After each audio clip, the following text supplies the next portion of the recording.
সবচেয়ে বেশি ভালোবাসেন, মহব্বত করেন আমাদেরকে আমাদের রব। কে ভালোবাসে আমাদেরকে? আল্লাহ ছাড়া আসলে ভালোটা বাসেই বাকে।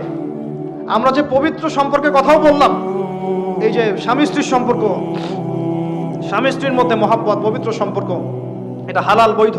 আল্লাহ পাক বৈধতা দিয়েছেন, কারণ আমাদের প্রবৃত্তির চাহিদা আছে। এই চাহিদা পূরণের জন্য আল্লাহ পাক আমাদেরকে হালালভাবে বিয়ে করতে বলেছেন। সমাজ বিয়েটাকে কঠিন করে ফেললো আর জেনাটাকে সহজ করে ফেললো। বিয়ে কঠিন হয়ে গেল, এরা এখন বিয়ে করতে পারবে না চাইলে।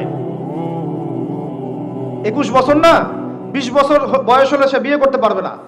20 বছর একটা ছেলে আগামীকাল এই তথাকথিত ভালোবাসা দিবস পালন করতে পারবে, জেনা করতে পারবে।